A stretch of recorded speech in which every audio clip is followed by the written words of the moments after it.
My name is Stephanie Jones, and this is my presentation on the science of reading. Reading is a broader term, and it's made up of many individual parts. And the end goal of all of these parts of reading is that our students will be fluent readers and that they'll be able to comprehend the text that they're reading. This is very important for teachers who are teaching the grades K through 2. If students are not fluent readers by the time they reach third grade, it is unlikely that they are ever going to be a fluent reader. The science of reading, like I said, is about small parts of language and reading and writing that a student must develop in order to be a fluent reader. Those areas are phonological awareness, phonics, fluency, and vocabulary, with the comprehension goal in mind. Erie's 4 phases. Linnea C. Erie developed a short paper on the phases children process through to become fluent readers. These processes are not things that had to occur in a certain order.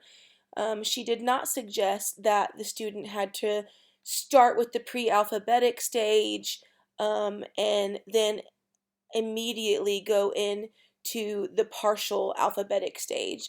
Maybe the student jumped from the pre-alphabetic stage to the full alphabetic stage is kind of what I was understanding from her paper and what was presented to us in our module. So her 4 phases are made up of pre-alphabetic, partial alphabetic, full alphabetic, and consolidated alphabetic. In the pre-alphabetic stage, children have to know alphabetic knowledge, and they are dependent on visual cues.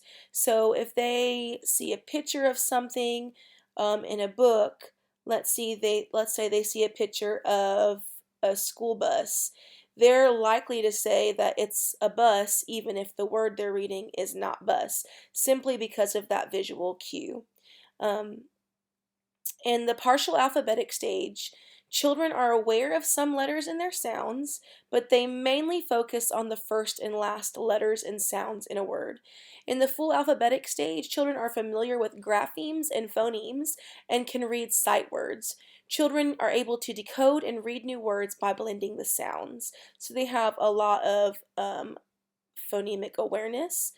In the consolidated alphabetic stage, it is similar to the orthographic phase, and they consolidate words together. In the 4-part processor, the article starts on eye movements. And what I found interesting is that your eye movement is faster than the voice when reading aloud, which makes sense because anytime I'm reading aloud, I am reading those words before I ever speak them. So our eye movement is faster than our voice. We focus on the nouns and verbs in reading, and sometimes when the eye rests, it's for 0.25 seconds. Fluent readers do not skip words. They see each letter of the print, they match the sounds, they use the context to understand the meaning of the words and what the word might be. They match the meaning of the word to the word while they are reading it. Areas of the brain that are involved in reading are the speech sound awareness, the phonological processor, the language comprehension context and meaning processor, the letter and letter pattern recognition, which is the orthographic processor. In the phonological processor, it is responsible for the speech sounds. This is where we identify and pronounce phonemes, differentiating between words that seem and sound familiar. Having a mental dictionary of words known, this is where we'll see our phoneme awareness. In the orthographic processor, we see the visual input from print. In the meaning processor, this is where we interpret the meaning of words.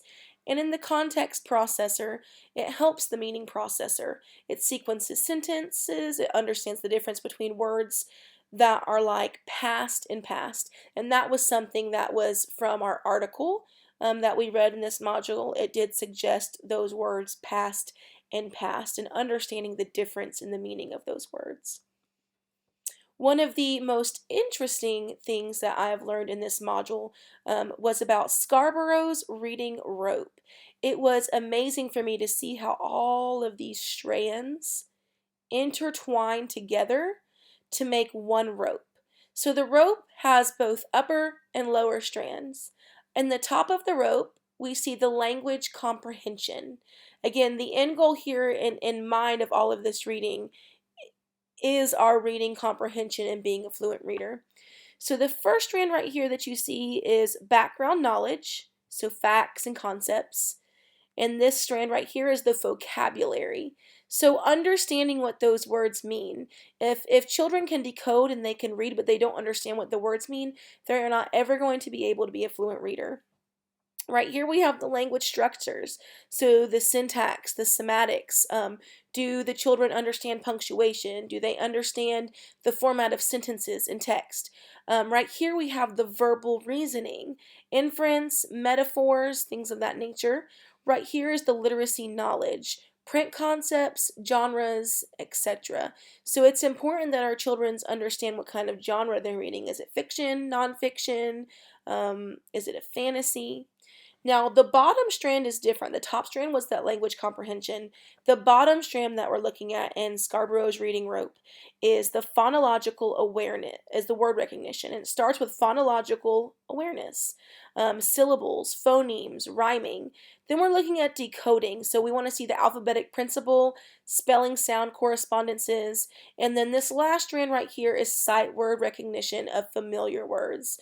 So when we're looking at sight words, those are words that might be a little bit more difficult to sound out or they're irregular. So those are words that children need to see over and over and over. And after they see them a few times, they input them to their memory. And so when they see those words, they're able to read them. They're also known as high frequency words. So those two levels entwine together and they make up skilled reading and fluent reading.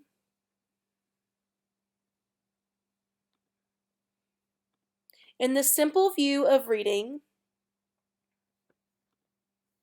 the goal is that students are successful at comprehending text. The two keys of successful reading is reading the words and understanding the text. So in order to read those words, we have to have that phonological awareness, and to understand the text, we have to understand the sentence structure, as well as have a good understanding of vocabulary and what the words mean that we're reading. So the phonological awareness is required for both decoding and word recognition. Decoding is the letter sound correspondence. We do not teach letter sound correspondence in alphabetical order. Students should be able to blend each letter sound together.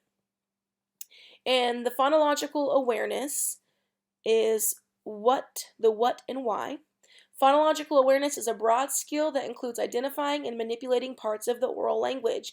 Children that have trouble with phonological awareness are likely to not enjoy reading and say things like, I can't read or I hate reading. If they like reading and they're good with their phonological awareness, they're more likely to enjoy reading. Phonics help children learn the alphabetic principle, and it's the letters and sound correspondences. Once the sound and letter correspondence is understood, children are able to decode and read. Fluency is the ability to read, and the fluent reader is both speedy and accurate. Fluency is important because students cannot comprehend what they are reading if they are not fluent readers. Vocabulary, like I've mentioned previously, is important to fluent reading. When the reader understands the words and their meaning, they spend less time figuring out the words' meaning and more time focusing on those key details that they're reading and the comprehension of what they're reading. Code emphasis versus meaning emphasis. In code emphasis, students learn a code, which is letters and words. The teacher chooses what will be shared. And phonemic awareness is very important. In meaning emphasis, it's whole word reading. High frequency words are introduced. In orthographic mapping, we see sight words, adding words that the student can recognize to their memory and vocabulary.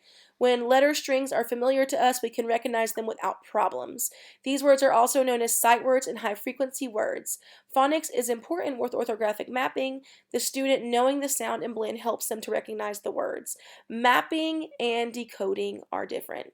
In conclusion, the science of reading consists of phonological awareness, phonics, fluency, and vocabulary with the goal of reading comprehension. A fluent reader is efficient in these areas as well as speedy and accurate in order to be able to comprehend the text. Here is a list of my references, and I hope that you have enjoyed this presentation.